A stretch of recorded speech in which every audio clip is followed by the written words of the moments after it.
Good day everyone, welcome to today's video. Today it's the Spade impressions on the IS-2.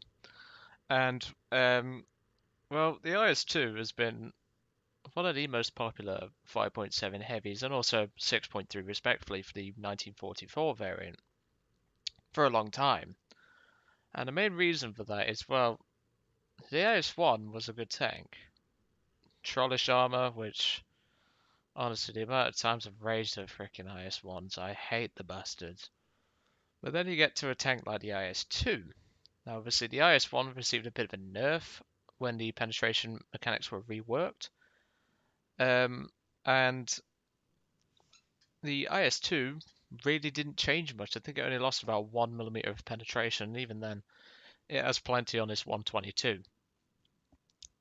So the tank itself is actually pretty fast when you get it upgraded, pretty slow when you're not upgraded.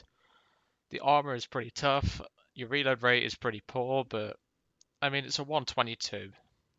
And in real life, this thing actually had to depress its barrel all the way down in order to actually shoot. So, yeah. Well, to reload, I should say. But the tank itself in War Thunder performed very well in my hands. I had much better games in this than I did the IS-1, which I found surprising. But I'm going to show you this battle, and no matter how hard I tried, this team just didn't give a fuck. This team just wanted to lose because they just did not push the A point. They just kept camping, they kept getting slaughtered at longer ranges, and, well, I do my absolute best for this team, people, but there was only so much I could do. I'll go briefly over the armor for this tank. Front plate is 120mm thick. This is the area where you mostly will bounce off an IS. Lower glacis is 100. Side panels are 100. This rear section towards the engine is 90. The rear is 60. And the turret all the way around is 100, with parts overlapping and a 30mm plate being wedged in between that. Your gun ring is 200mm thick. That has saved me once or twice I should say. Your cupola is quite weak, so do bear in mind that APCBC will explode in your commander's cupola and probably kill you. But otherwise you should be perfectly adequate to deal with the majority of threats that you will see in this tank. So I'm going to jump to the replay. I've got to find it now because it's quite some time ago. And here we are. Now, unfortunately, we do lose this battle if the name of the replay didn't make it obvious. And it's just disappointing because we could have won this very easily. But my team just didn't do a damn thing. They just kept dying and dying. And I mentioned this to Dave Schilling. And I did really well in this IS-2. I spent the majority of this battle bloody reloading. But hey, let's see what I can do, eh? So my tank was pretty much almost done at this point. We had, I should say, only about 2 or 3 mods left to go at the time of this battle occurring. I did get a mod done. I believe it was the tracks that I got done after this battle. And this game is going to be a good one for me, but I was very, very pissed off, as you would imagine, with this kind of result, which you will obviously see. Now, do I recommend charging in like this in the IS-2? No, I do not. The range rate is not very good, with its 122 being an absolute nightmare sometimes. At range finding, like engaging targets at long range, it wasn't all that bad.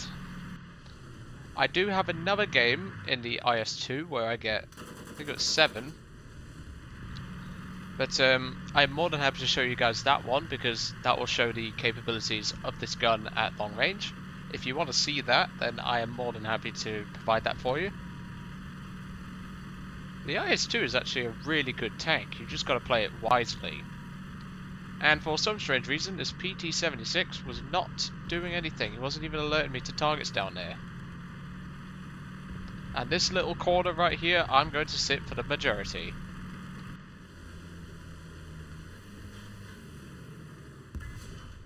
And obviously, when you can do that to a jumbo, it's rather satisfying. First kill. But as you can tell, my team's already dying. And, well...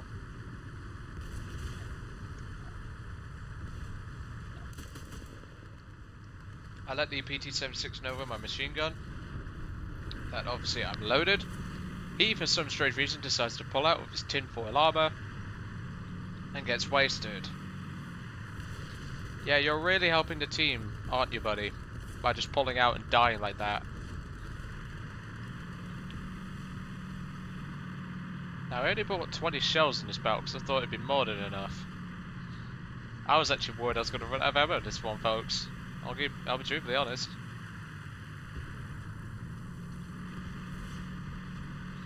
But on my right, a T-3485 has just died. And there you can see an M18. And well, his gun didn't exactly depress quickly enough, but I do cripple his tank and he gets taken out shortly afterwards. I get an assist out of that one, so if I'd aimed that shot a little lower, I would have had him, needless to say. Because even if it didn't kill his entire crew, it hull broke him by hitting the engine block.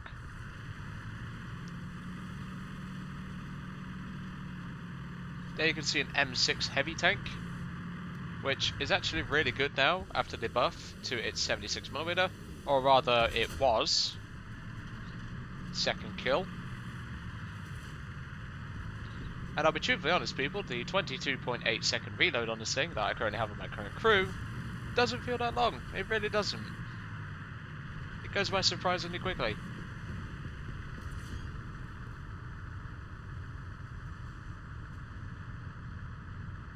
And while the enemy team has CAS up, we don't. Well, we have a single yak. Check to see if that guy was alive, and sure enough he was. One right through the track. Explode on the inside, third kill. And you've got to remember, people, this is a tank with a 23 second, I'm just going to call it 23 because it's easier. Essentially a 23 second reload. And my team is basically expecting me to do a heavy tank job. Which I do good work in this thing, but there's only so much I can do with a 23 second reload, people. And here you can see the excellent range finding of this gun. Tip of failure, that was rather lucky because it hit that spot, but well, if the British didn't armour the Avengers' roof protection like that, he would still be alive. Probably crapping himself, but even so. Fourth kill.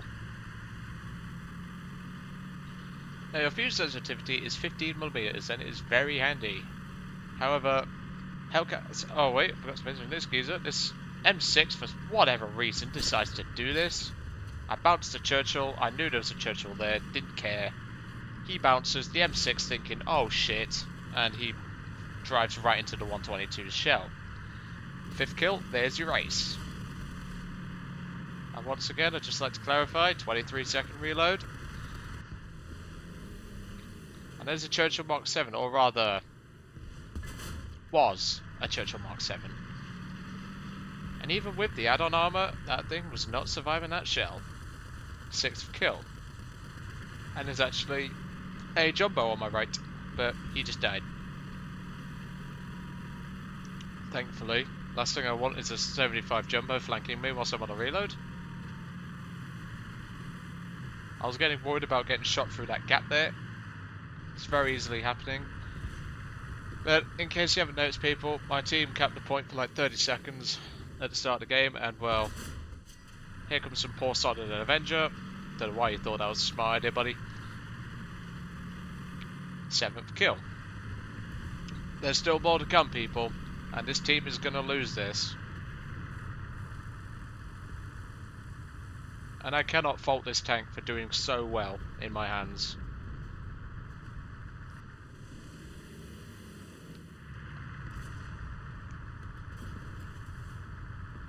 Obviously I'm tracking targets through my binos at this point.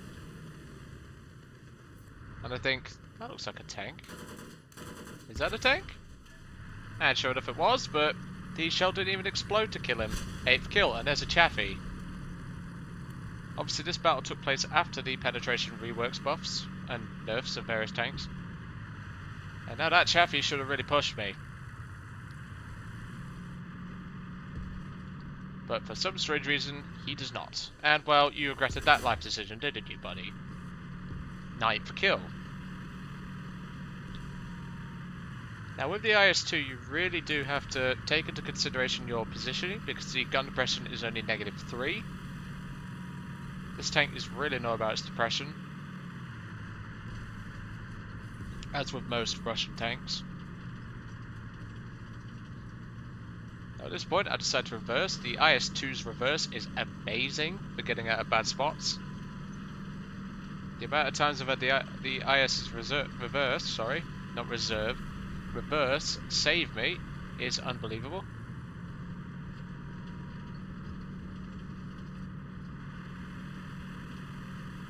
And we've still got more to go, people, in terms of kills.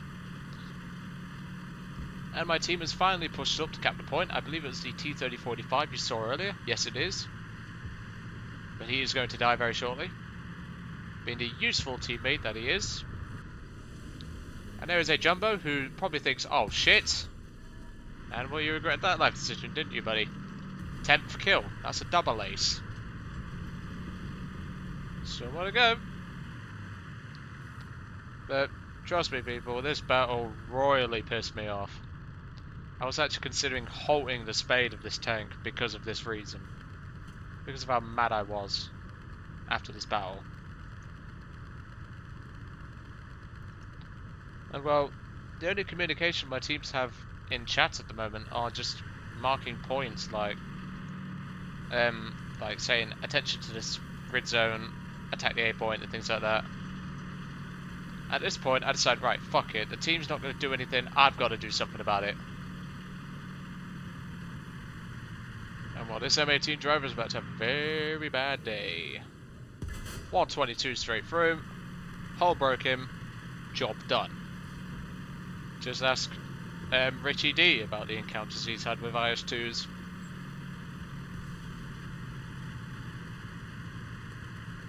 So now I'm pushing up really aggressively. Obviously I don't recommend you do this.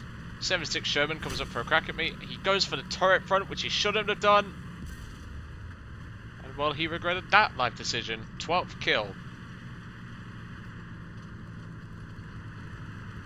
But as I was mentioning, if you would like to see the game where my team still sucks because they can't shoot down a single A26, I will be more than happy to show that for you at some point.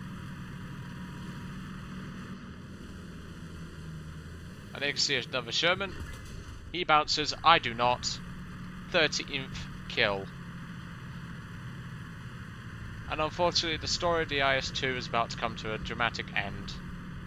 What I didn't know at the time is that there is a 76 Sherman Jumbo pushing up the road that I was originally at. Obviously, I'm reversing hard to try and deal with this Sherman. I decided Cromwell's the bigger threat. And here you can hear a Jumbo's engine if you listen carefully.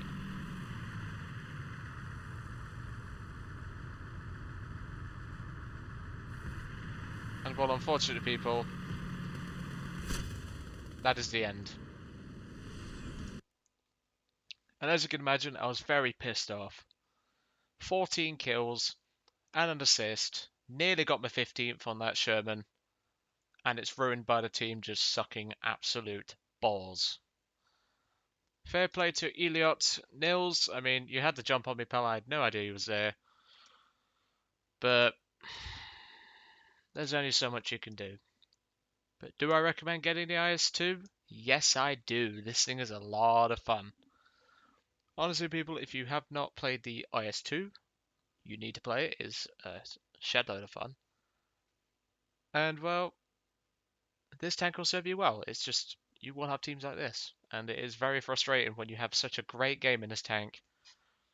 And, well, yeah, that's really it, people. So if you want to see the other replay on the IS-2, as I mentioned, I will be more than happy to do that. I hope you enjoyed today's video on the IS-2. But before I end the video, I'm going to quickly go to the hangar and my personal recommendations on upgrade path.